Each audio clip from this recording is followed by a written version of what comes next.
Bonjour, bienvenue au chapitre 5 du MOOC Management de projet qui prépare la certification PMP. Ce chapitre 5 porte sur la gestion de l'échéancier. Les objectifs du chapitre consistent à comprendre les outils de base, l'échéancier, le Gantt, le réseau de tâches, un certain nombre d'outils. Identifier les termes clés, décrire les différents processus et maîtriser les différentes techniques d'analyse des échéanciers. Nous sommes dans la matrice globale des 49 processus sur un domaine de connaissances qui regroupe beaucoup de processus de planification et un seul processus de maîtrise. Nous n'avons pas de processus durant l'initialisation, ni l'exécution, ni la clôture. Ce domaine de connaissances permet de gérer l'achèvement du projet dans les temps voulus. Pour cela, il va falloir maîtriser un certain nombre d'activités clés.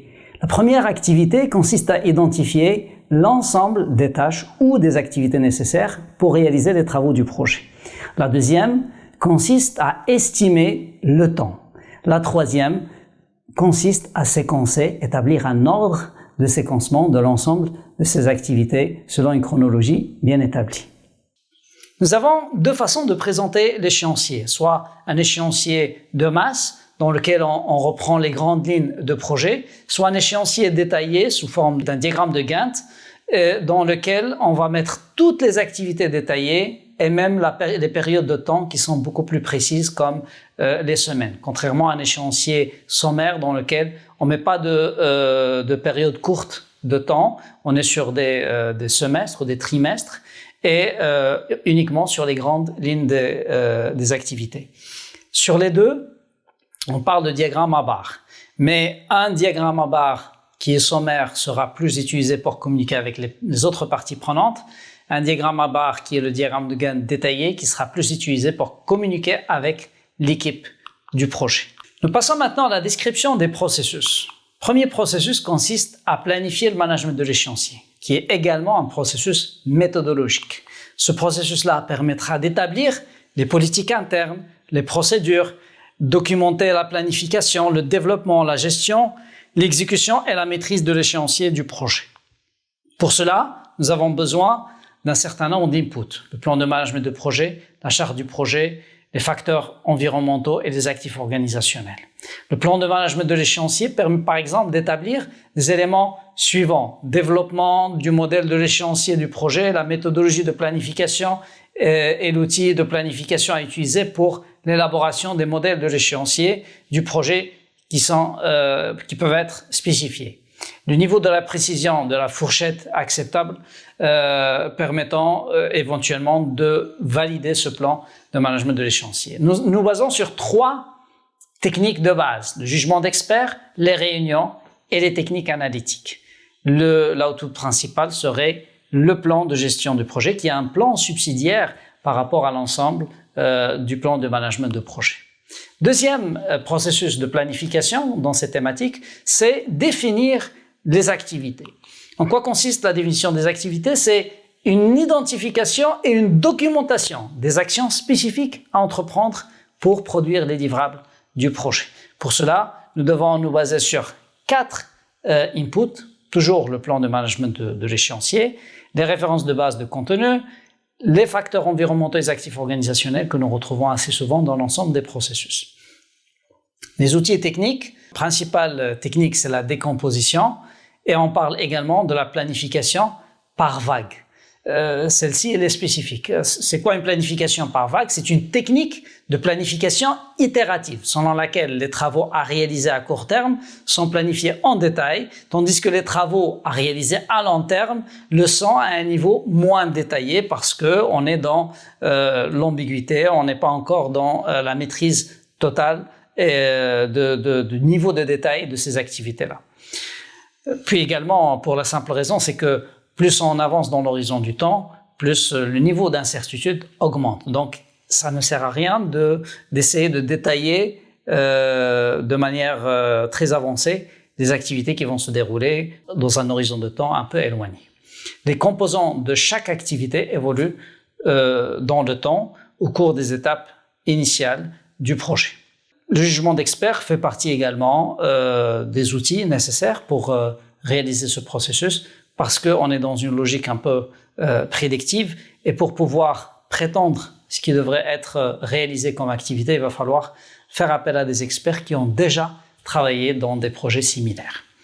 Les 3 outputs que nous allons devoir établir dans ce projet, c'est la liste des activités, les attributs des activités à la liste des jalons. Ça veut dire quoi la liste des jalons? Un jalon, c'est tout simplement un événement important qui va nous permettre de marquer les moments phares dans un projet. Par exemple, je peux avoir un ensemble d'activités et boum, j'ai un jalon qui dit fin des grosses œuvres, par exemple. Là, on parle d'un jalon, on ne parle pas d'une activité. Mais toutes les activités qui précèdent sont des activités qui permettent d'arriver justement à ce jalon qui est la fin des grosses œuvres. Processus suivant, c'est organiser les activités en séquence. C'est un processus qui permet d'identifier et documenter les relations qui relient les différentes activités du projet. Il définit la séquence logique du travail pour obtenir l'efficacité maximale compte tenu de toutes les contraintes du projet. On se base ici sur 7 inputs, on se base sur 4 outils et techniques, dans la technique de méthode des antécédents, la détermination des dépendances, les décalages avec avance et retard, et éventuellement se baser sur un système d'information spécifique au management de projet.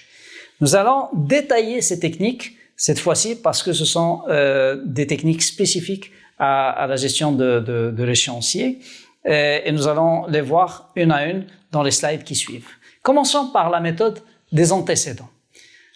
Si on examine cet exemple, nous allons voir que par exemple, nous avons une activité qui s'appelle faire cuire le cake et nous allons devoir servir un certain nombre de tables, supposons que nous avons 50 cakes à sortir. En même temps, le cake doit être accompagné de glace.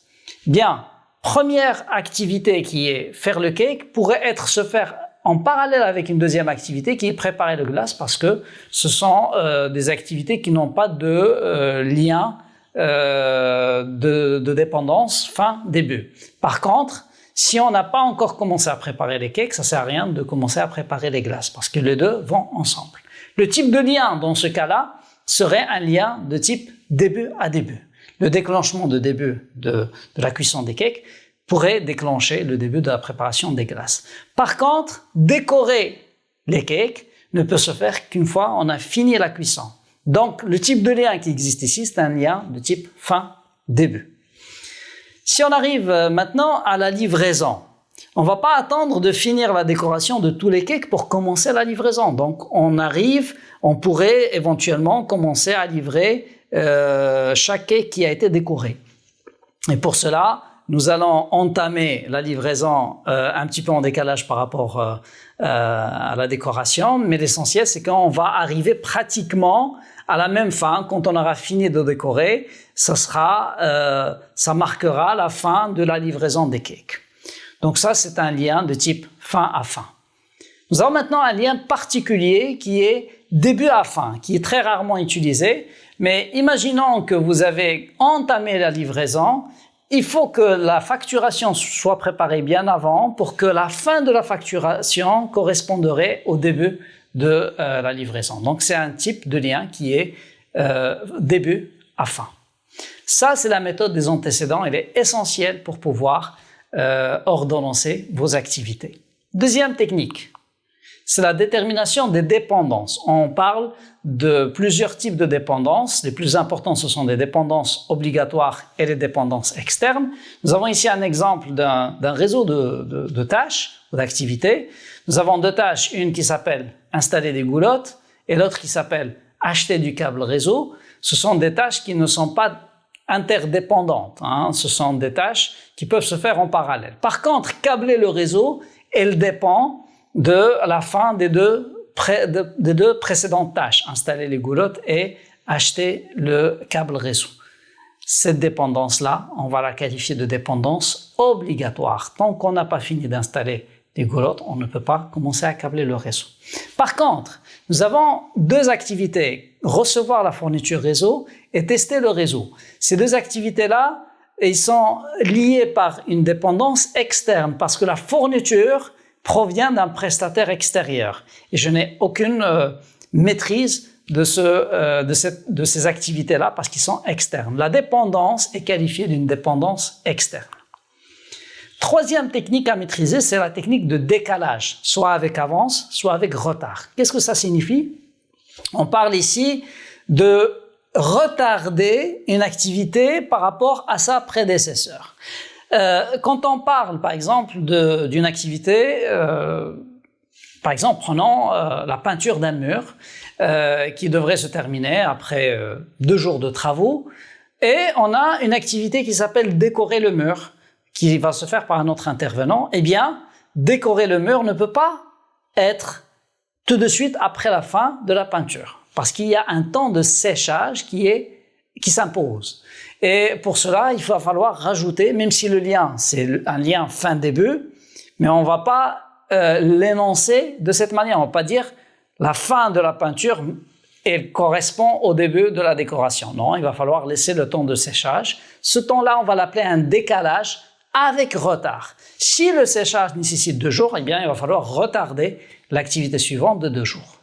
Deuxième exemple, on va voir le décalage avec avance. Si nous avons une salle machine à installer, nous avons des ordinateurs à installer et puis une configuration nécessaire, ce sont 2 activités qui normalement devraient être liées par un lien fin-début, mais on ne va pas attendre d'installer tous les ordinateurs pour commencer la configuration. Eh bien, on peut avancer la configuration quand on arrive à la moitié de la salle.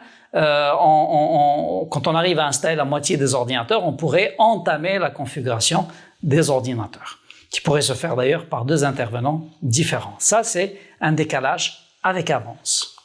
Nous passons maintenant au processus estimer la durée des activités. Ce processus-là consiste à estimer le nombre de périodes de travail. Ça peut être les jours, ou les semaines, ou les mois, dépendamment de l'ampleur du projet.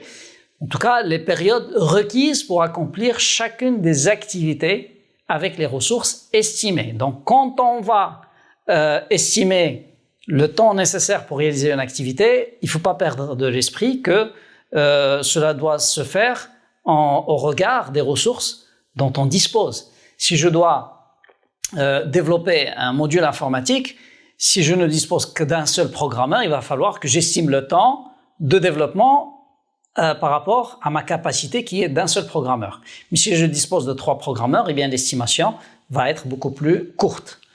Pour cela, il va falloir mobiliser un ensemble de données. Ces données peuvent provenir de différents inputs qui pourraient être le plan de management de l'échéancier, la liste des activités, les attributs des activités, et j'en passe. Vous avez 10 inputs à mobiliser pour pouvoir estimer le temps. Les techniques, maintenant, c'est le jugement d'expert, parce que pour pouvoir estimer le temps, il va falloir se baser sur l'expérience de personnes qui ont réalisé ces travaux dans différents contextes, dans différents projets, pour pouvoir vous orienter. Et eux-mêmes se basent sur différentes techniques. On parle de l'estimation par analogie, l'estimation paramétrique, l'estimation à 3 points, les techniques de prise de décision et les analyses de réserve. Nous allons détailler ces techniques parce que beaucoup de questions à l'examen de certification sont posées sur ces techniques. Je rappelle qu'à la fin, on doit obtenir une estimation de la durée de chacune des activités et éventuellement une mise à jour de documentation des documents de projet. Commençons par les estimations par analogie. Les estimations par analogie mobilisent obligatoirement un historique. Vous ne pouvez pas dire « j'ai une activité qui s'appelle creuser des tranchées sur 1 kilomètre et je dois estimer le temps nécessaire. Si je n'ai pas d'historique, si je n'ai pas déjà effectué cette activité dans différents projets, je ne pourrai pas estimer le temps. Donc, les informations historiques sont nécessaires pour n'importe quelle estimation par projet. Sauf que, quand je dis creuser une tranchée, c'est une activité dans un projet. On fait rarement une estimation par analogie au niveau détaillé, au niveau des activités. On le fait généralement au niveau global du projet. Donc, je compare, j'estime le temps d'un projet par rapport à un autre. Je suis sur un projet de développement informatique qui consiste à mettre en place un ERP dans une entreprise. Eh bien, je vais estimer le temps global de ce projet-là par rapport à d'autres projets que j'ai effectués qui sont similaires. Donc, l'estimation par analogie se pratique généralement au niveau global du projet, mais pas au niveau détaillé parce que le niveau de précision et n'est pas très fort. Maintenant, au niveau global, le niveau de précision dépend également du degré de ressemblance. Si le projet avec lequel auquel on se réfère, elle est très loin du projet que nous sommes en train d'estimer, eh bien, l'estimation va être complètement biaisée. L'estimation paramétrique, elle, par contre, elle s'intéresse plus aux détails et non pas au projet dans sa globalité. Il pourrait être également utilisé sur l'ensemble du projet, mais on va l'utiliser beaucoup plus parce qu'il est praticable au niveau détaillé. Donc, cette méthode, qu'est-ce qu'il utilise? Il utilise généralement un ratio ou un paramètre. C'est pour ça qu'on l'appelle estimation paramétrique. Par exemple, quand je dois estimer le temps nécessaire pour faire du carrelage dans un bâtiment, je dois me baser sur le temps que prend le mètre carré. Si le mètre carré me prend une demi-heure, eh bien, c'est ça mon paramètre. Et en me basant sur une demi-heure le mètre carré, j'ai une surface de 1000 mètres carrés, ça me fait 500 heures de travail. Le niveau de précision, il est beaucoup plus élevé à ce niveau-là, parce que ce ratio-là a été également calculé sur la base d'un historique. On a fait des dizaines de projets et sur la moyenne, on a trouvé que ça nous prend une demi-heure pour carreler un mètre carré de surface. Donc, ce ratio, il peut être assez précis dans les estimations des activités qui pourraient être des activités à estimer dans un projet. Troisième caractéristique des estimations paramétriques, c'est que ça prend aussi la forme de ce qu'on appelle les règles heuristiques. Faites attention, parce que cette notion de règle heuristique revient dans les questions de certification, mais elle est un peu différente du ratio du paramètre. Le ratio paramètre, on peut parler mètre carré, mètre linéaire, ligne de code, différents paramètres qu'on pourrait avoir. Mais ici, on a une logique un peu différente. Dans certains projets, on pourrait décomposer le cycle de vie d'un projet en phase de analyse des besoins, conception, développement, mise en œuvre, etc. Et à ce niveau-là, on pourrait se mettre d'accord de manière conventionnelle entre équipes, entre membres de l'équipe, que la conception ne devrait pas dépasser 10% du temps global d'un projet. Donc, quand je prends un projet de 6 mois, je calcule 10% et je dis 10%, je vais la consacrer à la conception. Pareil, dans d'autres domaines, je pourrais dire j'ai un projet de 12 mois qui consiste à faire la construction d'un bâtiment. Eh bien, je dis je ne dois pas excéder 5% pour les démarches administratives. Ça, c'est une règle heuristique, qui est une règle définie en interne par les membres de l'équipe sur laquelle on va se baser pour faire nos estimations. J'arrive maintenant à l'estimation, à la technique d'estimation à 3 points. Mais avant de l'expliquer, je voudrais revenir sur une technique qui est complètement déconseillée par le PMI, qui est l'estimation à 1 point. Quand vous avez un certain nombre de personnes dans votre équipe, et vous les interrogez sur le temps nécessaire pour exécuter des activités. Eh bien, chaque membre de l'équipe, quand vous lui dites combien de temps est nécessaire pour telle activité, en vous répondant, il rajoute souvent une marge de sécurité. Donc, quand ça lui prend 3 jours, il va vous dire 4 jours. Et quand vous interrogez un autre membre sur une autre activité, pour lui ça prend 10 jours, il va vous dire 12 jours. Et ainsi de suite. À la fin, vous vous retrouvez avec une surestimation de chacune des activités. Quand vous les additionnez, vous avez une surestimation de l'ensemble du projet qui correspond à un gaspillage de temps énorme. Maintenant, cette surestimation n'a pas que cet inconvénient de gaspiller le temps, mais elle a un autre inconvénient, c'est que ça cache des informations sur les risques. Si un membre de l'équipe, il a rajouté une journée supplémentaire dans l'estimation, et un autre, il a rajouté 5 jours il a surestimé de 5 jours supplémentaires. Cela cache une information essentielle. C'est que pour le deuxième intervenant, s'il a pris 5 jours, c'est parce qu'il a beaucoup d'incertitudes. Il a beaucoup éventuellement de risques. Et c'est pour ça qu'il a rajouté 5 jours de marge de sécurité pour pouvoir pallier aux incertitudes, pallier aux risques. Alors que celui qui a rajouté une journée, parce que voilà, il considère que son activité ne présente pas énormément d'incertitudes et de risques, et c'est pour ça qu'il s'est permis de rajouter seulement une journée de marge. Bref, pour le chef de projet, quand vous êtes dans une estimation one point estimating, estimation à un seul point, eh bien, cette information, elle est opaque. Vous ne la voyez pas parce que chacun, il la garde pour lui et il ne vous communique que l'estimation de l'activité. C'est très handicapant pour le chef de projet. Donc, l'estimation à un seul point, elle est complètement déconseillée et elle est remplacée par une estimation à 3 points. En quoi consiste l'estimation à 3 points? C'est que on va reprendre le même exemple de tout à l'heure, mais cette fois-ci, au lieu d'interroger un membre de l'équipe, de lui dire combien ça vous prendrait de temps pour faire telle activité, vous allez lui poser la question différemment. Vous lui dites, donnez-moi 3 scénarios de temps nécessaires pour faire votre activité. Dites-moi, quand on est optimiste, ça prendra combien de temps si tout va bien? Si on a tous les problèmes du monde, ça prendra combien de temps? Et normalement, ça prendrait combien de temps de manière modérée? Eh bien, il va vous dire, par exemple, écoutez, si tout se passe bien, ça peut se faire en 2 jours. Maintenant, tous les risques auxquels je pense, si ça se présente, eh bien, ça peut aller jusqu'à 8 jours. Mais normalement, si on a une logique modérée des risques, eh bien, ça pourrait se faire en 5 jours. Là, j'ai pris 3 scénarios. Et ces 3 scénarios me donnent déjà une sorte d'intervalle, d'écart entre l'optimiste et le pessimiste. Et cet écart-là me donne une information importante. Il me donne une indication sur les risques. Plus j'ai l'écart important, s'il me dit de manière optimiste c'est 2 jours et de manière pessimiste c'est 10 jours, j'ai un écart de 8 jours. 8 jours, ça montre une grande incertitude sur cette activité-là et donc un risque beaucoup plus élevé. Mais s'il me dit, voilà, optimiste, de manière optimiste, c'est 2 jours et de manière pessimiste, c'est 3 jours maximum, ça ne pourrait pas excéder 3 jours, eh bien, je considère qu'un écart d'une journée veut dire que cette activité n'est pas exposée à énormément d'incertitudes et de risques.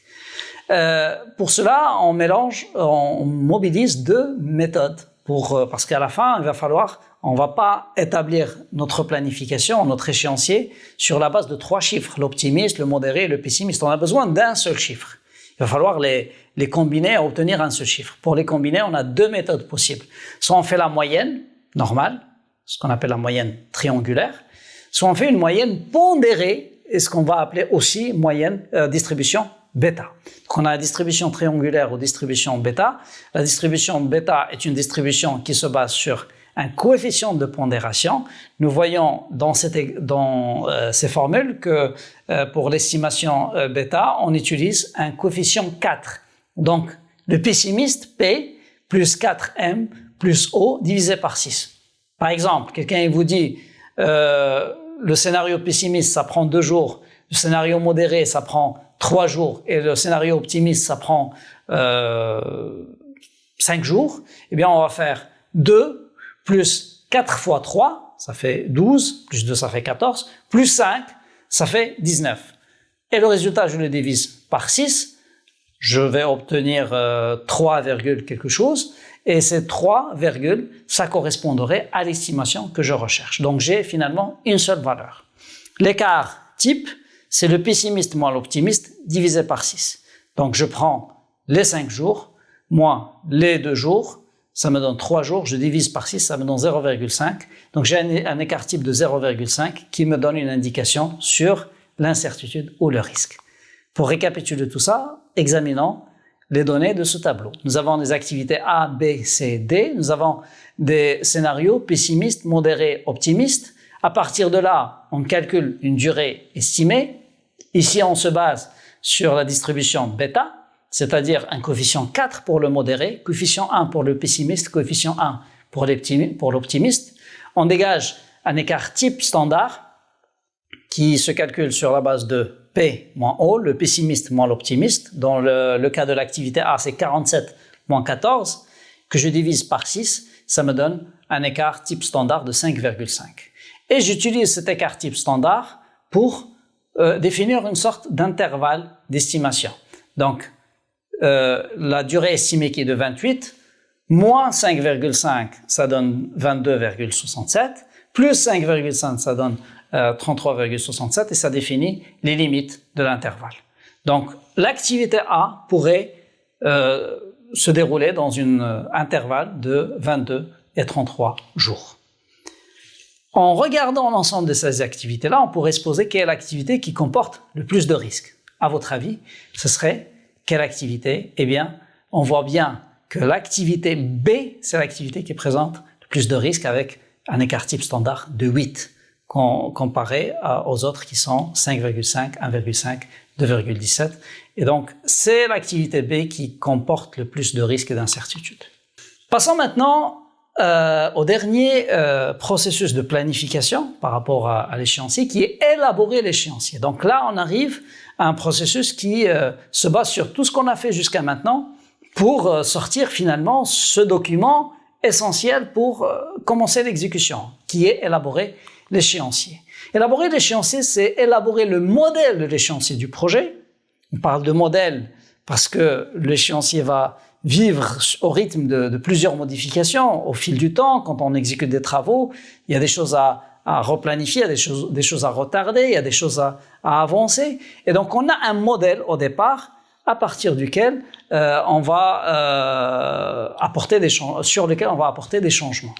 Donc, c'est élaborer le modèle de l'échéancier du projet à partir de l'analyse des séquences d'activités, ce qu'on a fait précédemment, des durées qu'on a estimées, des besoins en ressources qui vont être déterminés dans le cadre d'un autre domaine de connaissances et des contraintes de l'échéancier qui pourraient être exprimées justement par les différentes ressources.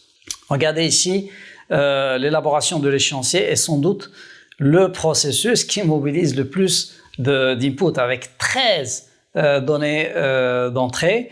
Il mobilise également beaucoup de techniques. On a 8 techniques à mobiliser. Et nous allons également à ce niveau-là nous attarder sur chacune des techniques parce que ces techniques reviennent assez souvent à l'examen de certification. Donc on va voir les techniques une à une, mais avant de les détailler, je rappelle que ce qu'on doit obtenir à la fin, c'est notre référence de base de l'échéancier. C'est l'échéancier qui va constituer la référence de base entre moi, chef de projet, et les différentes parties prenantes. Donc on aura l'échéancier du projet, les données sur l'échéancier, le calendrier du projet et éventuellement des mises à jour et sur le plan du management de projet ou sur d'autres documents du projet. Commençons par maintenant les techniques qui nous permettent d'élaborer cet échéancier. La première technique, c'est l'analyse du diagramme réseau. Donc, on doit prendre toutes les activités et les illustrer sous forme de diagramme. Ce que vous avez à l'écran, c'est un formalisme largement utilisé de manière classique depuis très longtemps par les chefs de projet, mais également dans d'autres domaines comme le domaine de la gestion de production.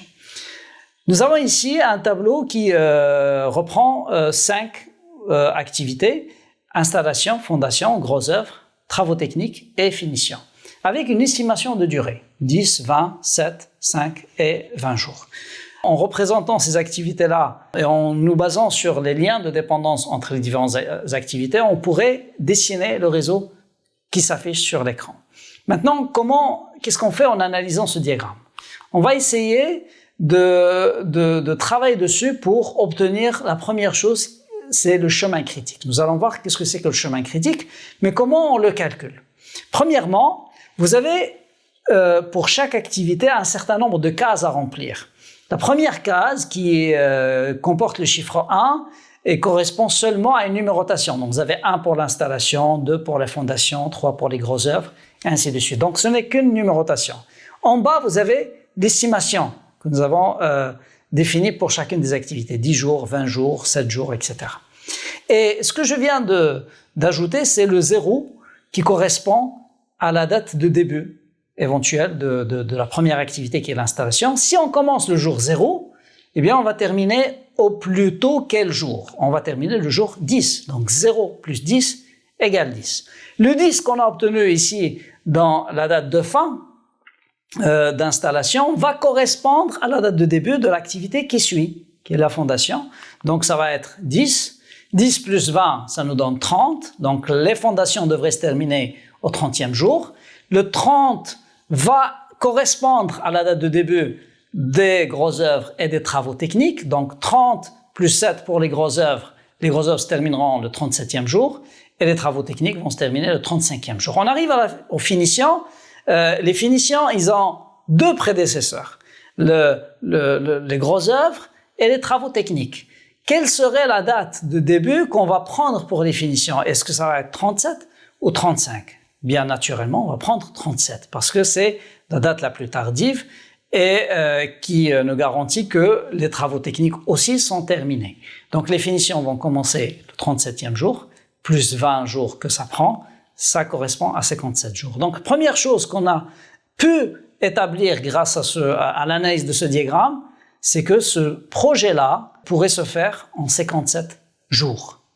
Maintenant, deuxième information importante, c'est le chemin critique. Qu'est-ce qu'on entend par le chemin critique? Le chemin critique, c'est le chemin qui correspond au chemin le plus long, mais également le chemin dont les activités n'ont pas de marge. Et je vais revenir sur cette notion de marge pour l'expliquer. Mais là, tout de suite, quand vous observez ce diagramme, nous avons seulement deux chemins. C'est l'activité 1, 2, 3 et 5 ou l'activité 1, 2, 4, 5. Quel est le chemin le plus long? C'est le premier chemin 1, 2, 3, 5 parce que ça passe par 37 jours alors que le deuxième il passe par 35 jours. Nous allons voir maintenant la méthode de compte à rebours pour pouvoir définir les marges libres pour chaque activité. La marge libre pour la dernière activité qui est fondation, si on considère que la date de fin au plus tard, c'est le 57e jour, eh bien 57 moins 20 égale 37. La marge libre serait la comparaison entre 37 qui est la date de début au plus tard et 37 qui est la date de début au plus tôt pour constater qu'il n'y a pas de différence et donc on a une marge libre de 0.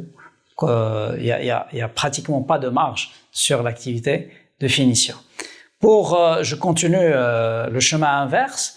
Le 37 qu'on a obtenu comme date de début de finition va être la date de fin des grosses œuvres et la date de fin des travaux techniques. Donc 37 moins 7, ça donne 30 jours pour les grosses œuvres et 37 moins 5 pour les travaux techniques, ça donne 32 jours.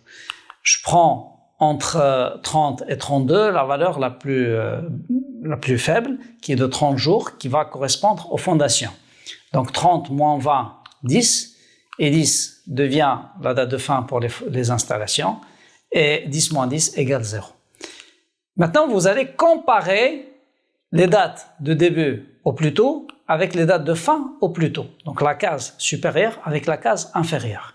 Et à chaque fois que vous trouvez que c'est la même valeur, on dit qu'on a une marge libre 0, une marge libre nulle. Quand on dit qu'on a une marge libre nulle, si on veut réexprimer ça en langage quotidien, c'est comme si quelqu'un il vous dit les fondations ils doivent commencer au plus tôt le jour 10 et au plus tard le jour 10. Est-ce que celui qui vous énonce les choses de cette manière, il vous a laissé une marge? Non. Au plus tôt le jour 10, au plus tard le jour 10, ça veut dire qu'il vous a laissé aucune marge. Mais quand vous regardez les travaux techniques, on peut exprimer ça de manière différente en disant vous pouvez commencer au plus tôt le jour 30, au plus tard le jour 32. Est-ce qu'il vous a laissé une marge? Oui, il nous a laissé, soit on commence le 30, le 31 ou le 32, donc il nous a laissé 2 jours de marge libre. Eh bien, quelle exploitation pourrait être faite par le chef de projet de cette marge libre? Quand vous avez le chemin critique, vous avez des activités critiques, ça veut dire quoi une activité critique? Tout changement de sa durée ou de sa date de début ou de sa date de fin va impacter l'ensemble du projet. Va impacter bien évidemment si la date de fin change, la date de début du successeur va changer, et ainsi de suite, et éventuellement ça va impacter la date de fin de projet, ce qui présente un problème pour le chef de projet, pour le management de projet. Donc, on a intérêt, quand on voit des tâches qui sont critiques ou des activités qui sont critiques avec 0 marge libre, à se concentrer sur ces activités critiques, surtout quand ils sont en parallèle avec d'autres activités non critiques. Par exemple, dans ce diagramme, on voit en parallèle les grosses œuvres et les travaux techniques. Eh bien, les grosses œuvres sont une activité critique contrairement aux travaux techniques qui ne le sont pas. Quand je veux démarrer les grosses œuvres, même si je peux les démarrer en même temps que les travaux techniques, c'est ce que je ne vais pas faire en tant que chef de projet. Je vais d'abord démarrer les grosses œuvres parce que c'est critique. Je ne dois pas me permettre de rater la fin, qui était à 37 jours. Et peut-être une fois je me suis assuré d'un bon lancement des grosses œuvres, je vais revenir vers les travaux techniques et les lancer tranquillement un jour plus tard ou 2 jours plus tard parce que j'ai 2 jours de marge libre. C'est ça la méthode de chemin critique et c'est ça l'analyse ou l'exploitation que je pourrais faire des données qui ressortent de cette méthode. Maintenant, on va voir la compression de l'échéancier. Quand on a fait ce calcul et on s'est retrouvé avec 57 jours et le client nous a dit que ce projet-là doit se terminer en 50 jours. Il va falloir compresser l'échéancier pour pouvoir s'aligner avec les exigences du client. Alors la compression, comment il pourrait se faire? Il pourrait se faire selon 2 techniques, soit en compressant les délais, soit en accélérant les activités en adoptant la technique de l'accélération par chevauchement. C'est-à-dire que 2 activités qui étaient initialement l'une après l'autre, on va les chevaucher pour pouvoir accélérer. Mais attention, les 2 comportent des risques. La compression des délais qui pourrait se faire en augmentant les ressources, une activité qui prend 4 jours, vous voulez la compresser à 2 jours. Cela ne peut se faire que de 2 manières, en rajoutant des ressources supplémentaires ou en faisant travailler les ressources actuelles en heures supplémentaires. Les 2 comportent une augmentation de coûts. Donc, l'inconvénient de la compression des délais pourrait être éventuellement des coûts supplémentaires engendrés. La deuxième technique, qui est l'accélération par chevauchement, ne provoque pas forcément de coûts supplémentaires. Mais quand je fais chevaucher 2 activités qui étaient initialement vues dans une logique chronologique fin-début, je dis je vais quand même les chevaucher, ça crée forcément un risque. Des risques qui sont liés à la nature de ces activités-là. À la fin, on va voir l'optimisation des ressources. C'est que quand vous commencez à planifier, à élaborer votre échéancier, à un certain moment, vous allez commencer à affecter les ressources sur cet échéancier-là. Eh bien, l'affectation des ressources pourrait engendrer parfois des pics de ressources qui ne correspondent pas à votre capacité. Et si ces pics de ressources qui ne correspondent pas à votre capacité devient une forte contrainte, eh bien vous allez devoir lisser ou niveler. Le lissage, nous allons le voir, c'est une façon d'équilibrer les ressources sans changer la date de fin de projet.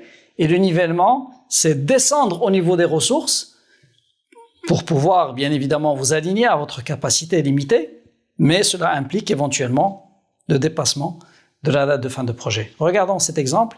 Ça va mieux illustrer la différence entre le lissage et le nivellement. Regardez ici, nous avons un certain nombre d'activités de projet. Codage de module 1, module 2, module 3, module 4. Le module 1 nécessite l'intervention de 3 programmeurs, module 2, 4 programmeurs, module 3, 2 programmeurs et module 4, 2 autres programmeurs. Eh bien, quand vous regardez le moment où on démarre le codage de ces différents modules, prenons par exemple le jour 5, vous allez être à un cumul de 7 programmeurs. Le jour 6, 7 programmeurs. C'est le total. 3 plus 2, ça nous fait 7. Eh bien, à un certain moment, il va falloir illustrer ça avec une courbe. Cette courbe, c'est celle-ci. Et elle correspond, regardez, vous avez du jour 5 jusqu'au jour 9, une charge de 7 programmeurs qui doivent être disponibles et travailler à plein temps en même temps sur le projet. Et quand on arrive au jour 9, donc de 9 à 10 et de 10 à 11, ça redescend à seulement 3 programmeurs. Et puis, ça remonte, parce que le module 2 nécessite 4 programmeurs, ça remonte à 4. Et cette courbe-là, quand on la voit, quand on essaie de l'analyser, on se dit, cette courbe n'est pas très équilibrée. Comment est-ce que je peux gérer une équipe qui tantôt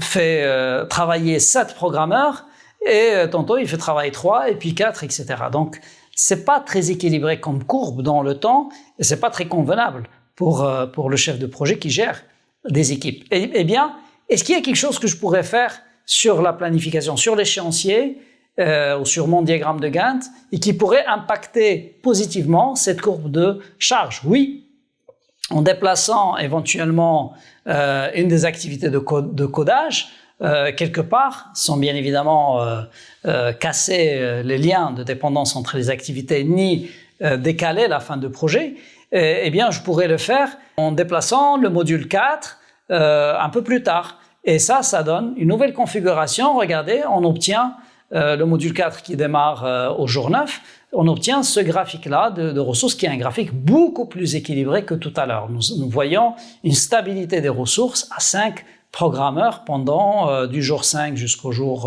11, puis ça remonte un petit peu jusqu'à 6 programmeurs et puis ça redescend à 4. Donc, comparé à la courbe précédente, on est sur une courbe qui est beaucoup plus équilibrée. Maintenant, si on vous a dit que vous ne disposez pas justement de 6 programmeurs, donc ce petit pic que vous avez de plus, ça présente un problème. C'est que dans l'équipe, on n'a que 5 programmeurs. Donc on trace une limite des ressources et cette limite-là, on va la placer au niveau de 5 programmeurs et on se dit comment faire pour respecter notre capacité. Eh bien, je regarde la planification, je me dis, il n'y a pas de solution, sauf de décaler une activité un peu plus tard, et donc on va plus respecter la date de fin de projet qui était initialement calculée à 17, eh bien, on va décaler de 2 jours, et ce 2 jours-là, ça va nous permettre de rééquilibrer la charge tout en descendant au niveau des ressources. Cette technique s'appellera nivellement, leveling, c'est parce qu'on descend justement au niveau des ressources qui nous a été fixé comme capacité de notre équipe. Finalement, des techniques de modélisation. Bien évidemment, tout ça pourrait engendrer plusieurs éventualités, plusieurs questions. Donc, on doit analyser des éventualités en nous posant la question what if? Que se produira-t-il si la situation présentée par le scénario X survenait? Et ça, c'est la technique d'analyse des éventualités. Donc, je dois me poser un certain nombre de questions what if, qu'est-ce qui va se passer, et avoir des réponses pour pouvoir pallier à ces éventualités. Deuxième technique, c'est la technique de simulation, de Monte Carlo, qui est une technique très connue en management de projet ou ailleurs, mais ce que vous devez retenir dans cette technique, c'est une technique de simulation. Il requiert le calcul de nombreuses durées de projet à partir de différentes hypothèses sur les activités en utilisant généralement l'estimation à 3 points. Donc la technique de Monte Carlo, retenez bien, c'est une technique de simulation qui se fait souvent à l'aide de logiciels et en se basant sur la technique des 3 points. Le dernier processus, c'est maîtriser l'échéancier. Consiste à maîtriser l'état des activités du projet dans le but de mettre à jour l'avancement du projet et de gérer les modifications affectant la référence de base de l'échéancier. Donc pour cela, nous mobilisons des inputs dont une grande majorité proviennent des processus que nous avons vus précédemment.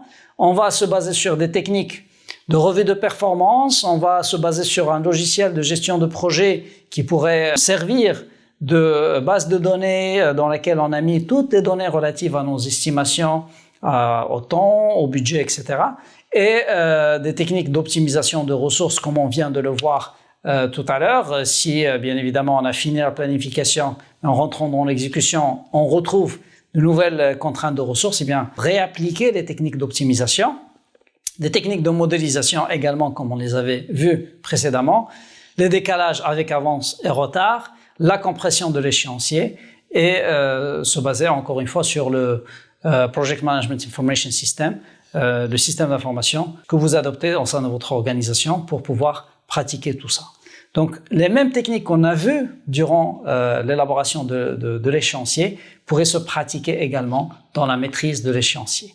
L'output principal, c'est les informations sur la performance de travail, les prévisions de l'échéancier, les demandes de modification et puis des mises à jour. Les mises à jour, que ce soit sur le plan de management de projet, les documents de projet, les actifs organisationnels, etc. Avec ça, on arrive à la fin de ce chapitre. C'est un chapitre qui est relativement lent parce qu'il est très riche d'un ensemble de techniques et d'outils. Ces techniques et outils constituent une grande partie des questions qui sont posées à l'examen de certification. Donc, revenez sur ces outils et techniques en les pratiquant sous forme d'exercice. Je vous recommande, je vous conseille de reprendre la technique du réseau des tâches pour calculer le chemin critique parce que beaucoup de questions vont se poser là-dessus.